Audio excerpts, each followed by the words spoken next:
बिस्मिल्लाहिर्रहमानिर्रहीम।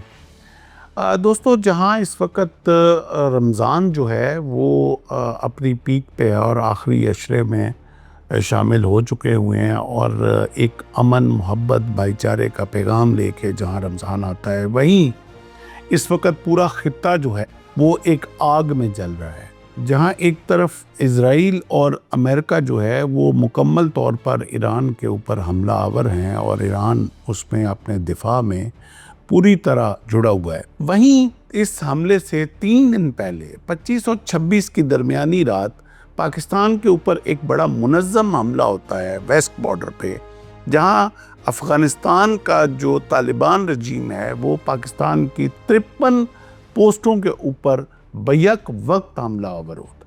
इतना मुनज़्ज़म हमला गो के पाकिस्तान इस वक्त हमेशा की तरह आगे मुस्तैद और तैयार पाया गया और न सिर्फ हमले को पसपा किया बल्कि बुरी तरह जो अटैकर्स थे, जो हमलावर थे, वो भी मारे गए। अब हम देखते हैं कि अफ़गानिस्तान जो है वो ऐसी हरकतों पे क्यों उतरा हुआ है। इसका डीप एनालिसिस करने के बाद मैं जिन 3 नुक्तों पे पहुंचा हूं, उनमें पहला पॉइंट ये है कि अफ़गानिस्तान इस वक्त पूरी आलमी बरादरी में आइसोलेट हो चुका हुआ है। कोई मुल्क अफ़गानिस्तान को ओन करने के लिए तैयार नहीं, और इसी दहशतगर्दी पसंद रवैये के साथ जो इन्होंने तमाम दुनिया की 19 पाबंदी शुदा जितनी भी दहशतगर्द तंजीमें हैं उनका जो हेवन बन गया, उनकी जो पथारादारी इसने शुरू कर दी, उनके लिए सेफ कॉरिडोर्स बनाए, और उसकी वजह से न सिर्फ आलमी इस्लाम में बल्कि पूरी दुनिया की आलमी सतह पर वो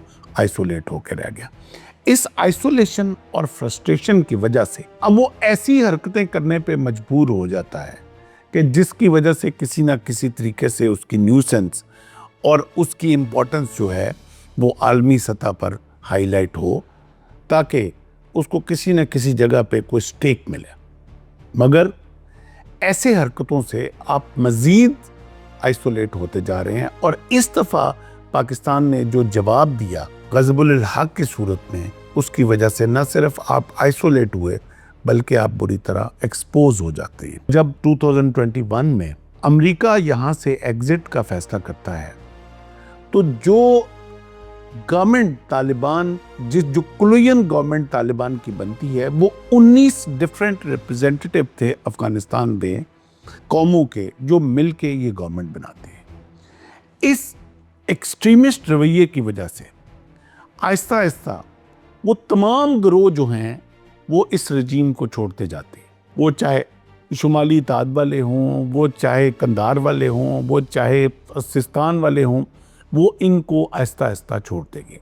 और अब सूरत हाल ये है कि वो टोटल 19 में से 3 ऐसी नुमाइंदा जमातें इनके साथ रह गई हैं जिनकी पॉपुलैरिटी जो है वो बहुत कम है।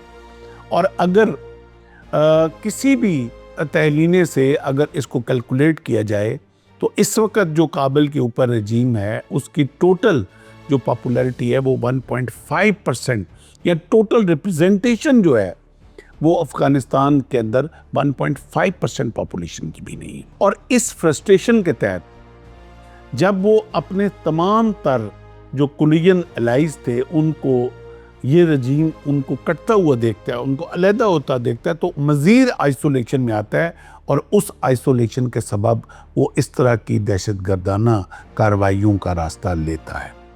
तीसरा और बड़ा अहम पॉइंट ये है कि जो अफ़गानिस्तान ने अपनी इस रजीम ने आज जब 5 साल इस रजीम को ऑलमोस्ट होने वाले हैं, तो आप ये देखते हैं कि इन्होंने अफ़गानिस्तान अवाम के साथ क्या किया। क्या ये एजुकेशन लेके आए अफ़गानिस्तान में? नो। क्या इन्होंने वुमेन राइट्स पे कोई काम किया? नो। क्या इन्होंने इंडस्ट्री पे कोई काम किया? नो। क्या एग्रीकल्चर पे कोई काम किया? नो। क्या पानी के ऊपर कोई काम किया? नो। कोई डैम्स बनाए, कोई सड़कें बनाई, कोई इंफ्रास्ट्रक्चर बनाया, कोई आलमी बरादरी के साथ अच्छे मरासम? नो। उल्टा, जब कोई चंद ख़वातीन बेचारी अपनी एजुकेशन के सिलसिले में कोई अपनी आवाज़ उठाने के लिए निकलती हैं, तो उनको बुरी तरह गोलियों के सामने ओपन एयर में छलनी कर दिया जाता है। और उनमें से काफ़ी सारी ख़वातीन को तशद्दुद का निशाना बना के मार दिया जाता है। तो इस नतीजे में इस वक्त अफ़गान अवाम के दिल में इस तरह नाउमीदी फैल चुकी हुई है इस रजीम से कि फाइनली अब जगह जगह मुख्तलिफ हिस्सों पे हम देखते हैं कि अवाम का एक जम्मे गफ़ीर इस रजीम के ख़िलाफ़ उठता हुआ नज़र आता है।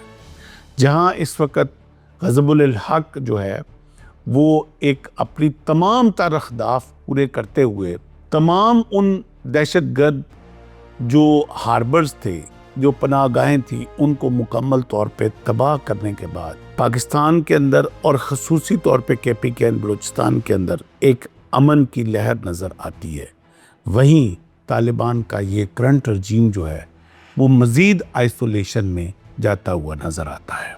उम्मीद है कि अफ़गानिस्तान की आवाम जो है अब वो फ़ैसला करेगी जो अफ़गानिस्तान के लिए और अफ़गानिस्तान की आवाम के हक़ में होगा। इसके साथ ही मुझे इजाज़त दीजिए। अपना बहुत सारा ख्याल रखिए। अल्लाह हाफ़िज़।